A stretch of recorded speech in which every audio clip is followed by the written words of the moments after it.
My dad used to be a police officer. He recounted a story to me where he responded to a call about a suspicious person on someone's property around 1 a.m. Upon arriving at the address, which was in a very secluded wooded area, he stepped out of his car and began to search the surroundings with his flashlight. The house in question was 3 stories tall and in a state of disrepair, yet it was adorned with an unusually large number of windows. As he approached the house, a loud, deep voice boomed from within, threatening, "Take one more step and I'll blow your head off." Despite attempting to shine his flashlight toward the house, the reflection from the windows obstructed his view. Another voice from inside commanded him to raise his hands and lie down. In the midst of complying, he managed to activate the emergency button on his radio. My dad had a reputation in the department for handling situations independently, so when he pressed the panic button, almost everyone available responded, fearing the worst. He recounted standing there for what felt like an eternity, unsure if he would be shot, until backup finally arrived and surrounded the house. Upon searching, they found all the doors locked and no apparent signs of anyone having been there. This story still sends shivers down my spine whenever I recall it. I'm not a cop, but was on a ride-along with my dad. It was several years ago during a full moon. Crazy shit legit happens on a full moon. He gets a call that a mother needs help to get her ex-husband out of her house.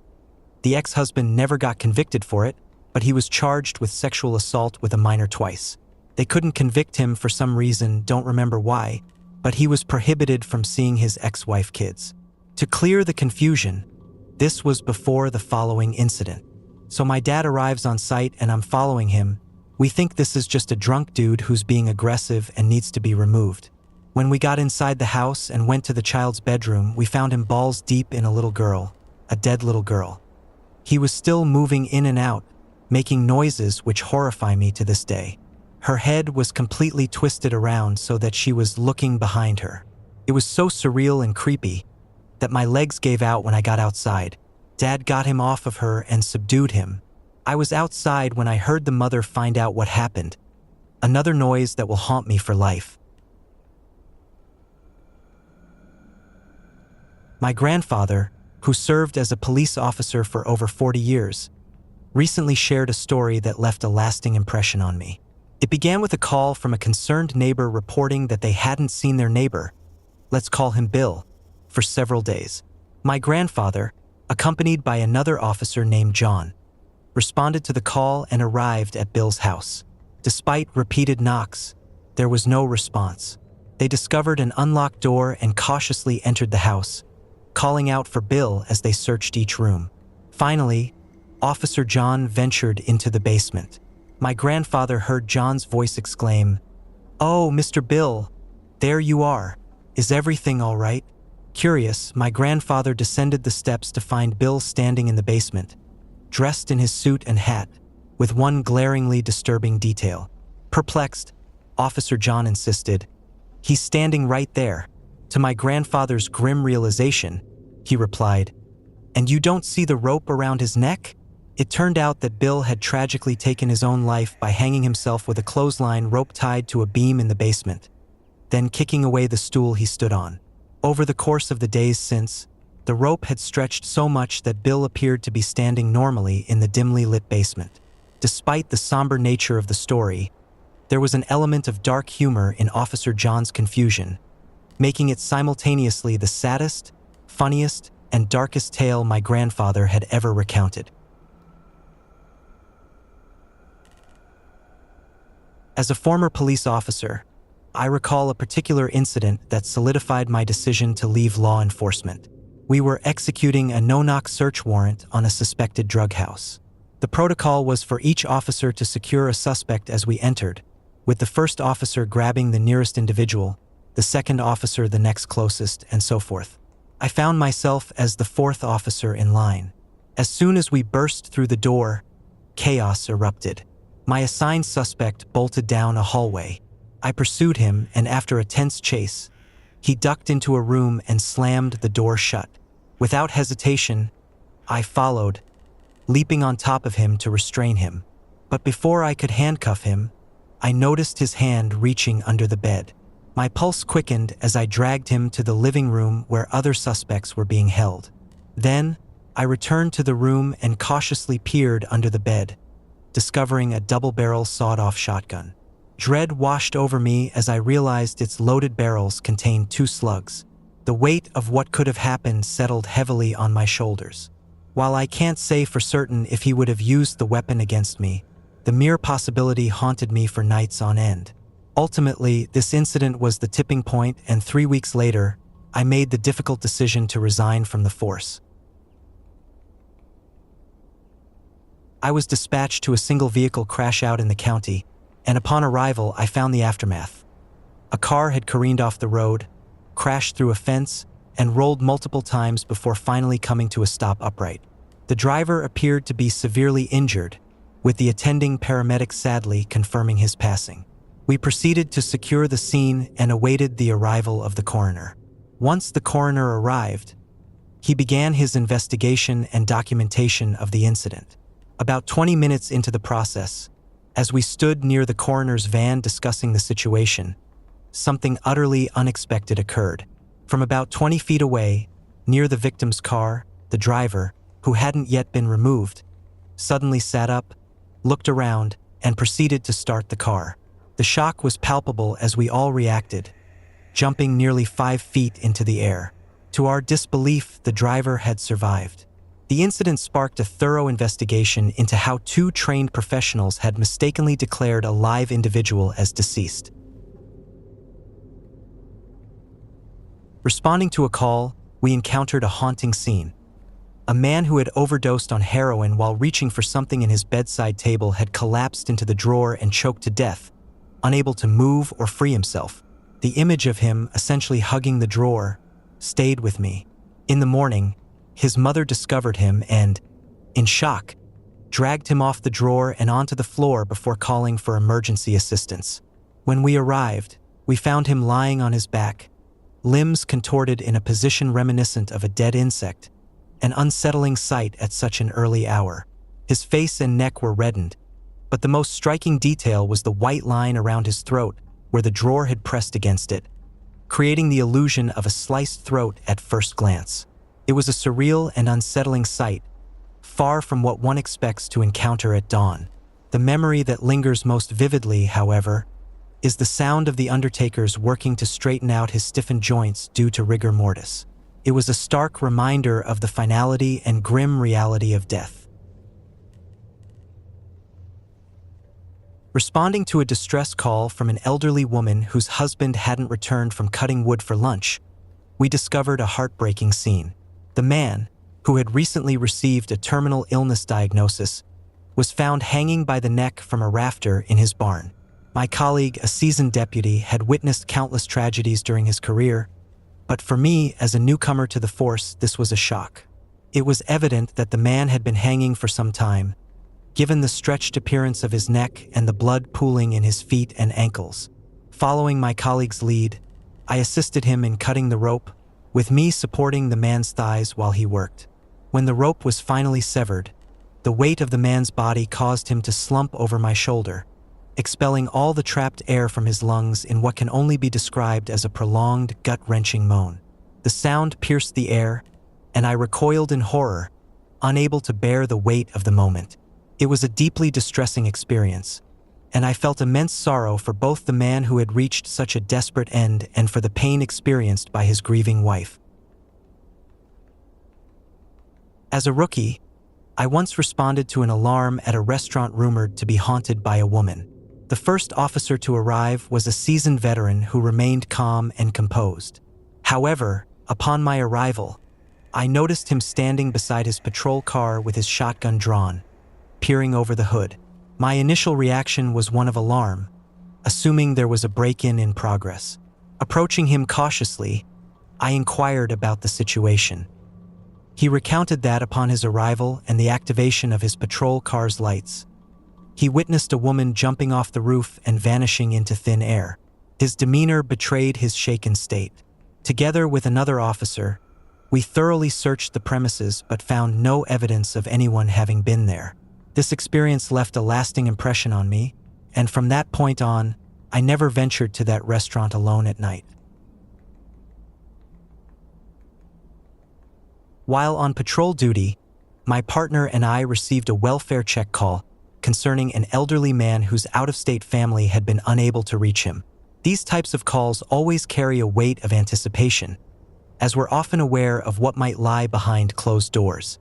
With the family's authorization to enter if necessary, we approached the house. Upon arrival, we found the front door locked, but we managed to gain access through the garage. The cluttered garage hinted at what awaited us inside, a maze of accumulated possessions with only a narrow pathway leading to the house. The stench that greeted us was overwhelming, a telltale sign of what we were about to encounter. Despite my experience with such situations, the sight that awaited us in the master bedroom was unsettling. The elderly man sat in a rocking chair, his body contorted at an unnatural angle due to post-mortem decomposition.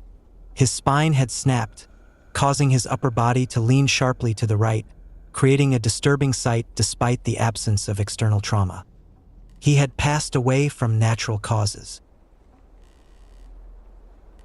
We received a call concerning a woman who lived alone with her dogs and had not been seen for some time. My colleague and I proceeded to the property and, upon forcing entry, were greeted by 3 agitated dogs. As we conducted our search, something caught my eye in the living room, a protrusion from the couch that puzzled me. Despite the daylight and good visibility, I couldn't immediately discern what it was. Upon closer inspection, the chilling reality emerged. It was the spine of the resident, partially exposed and protruding vertically from the couch. The scene was horrific. Most of the midsection of the body had been consumed, leaving only a gruesome remnant. The legs had been dragged towards the head, causing the spine to jut out unnaturally. Despite the shock, we proceeded with our investigation, removing the dogs and the remains. With no evidence of foul play, the incident was treated as a sudden death, and arrangements were made for a cleaning crew. However, as we prepared to leave, we realized the pelvis was missing. Concerned about the cleanup crew's discovery, we conducted another thorough search, but to no avail. It became apparent that the dogs had consumed every trace of it. As a military police officer, I was in the midst of my shift routine, checking my patrol car and ensuring everything was in order for the night ahead. Shift changes often bring a flurry of activity, but nothing could prepare me for the urgency that followed.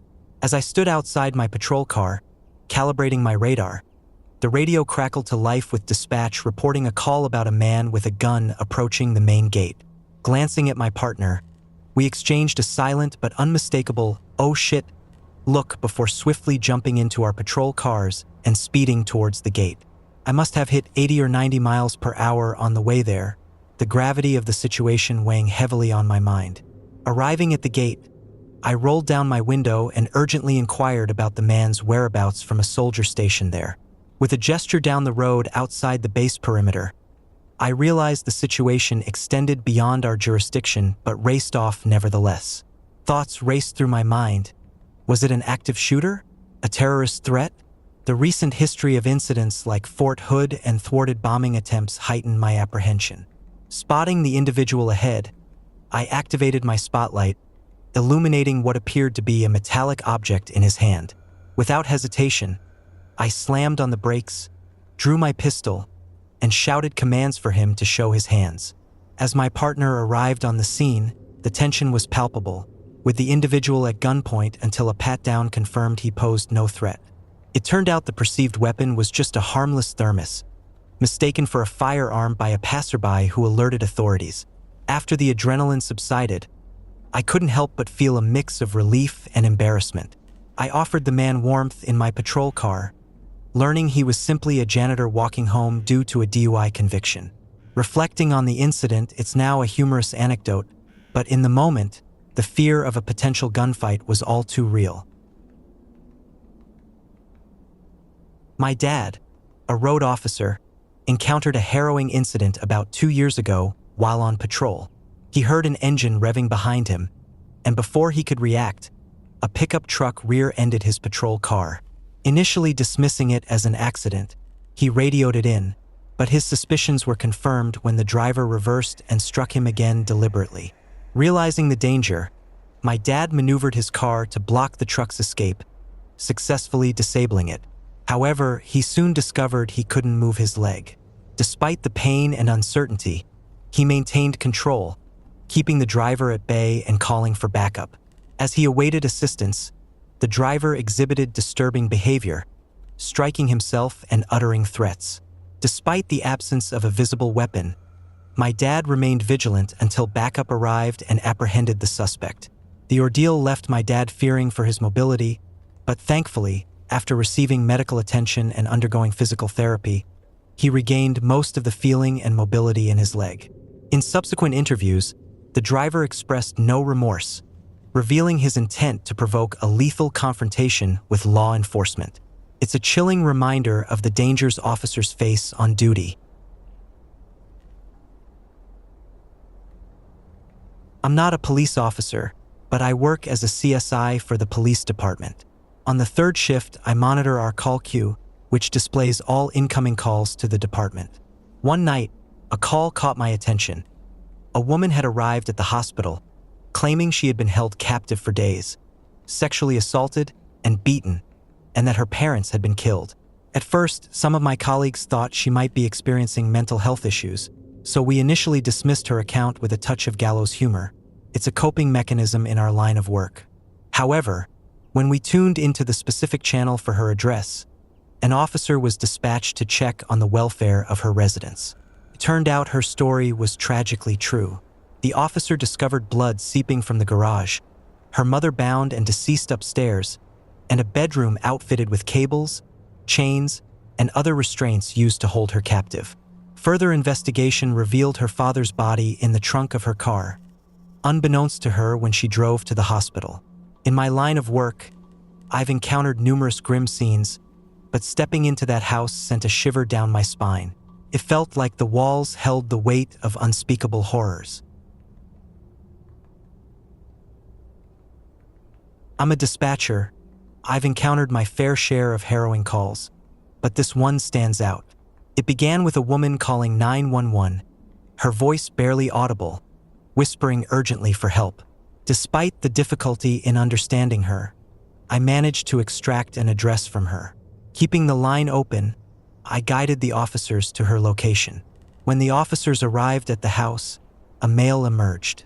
Upon questioning, he claimed it must have been an accidental dial, insisting there was no emergency. Sensing something amiss, the officers lingered, engaging the man in conversation. It was then that one of them noticed a tiny hand protruding from a small window, frantically waving for help. With this chilling discovery, they swiftly entered the house, rescuing a badly beaten woman. The male was promptly charged with forcible confinement. Reflecting on that call still sends shivers down my spine.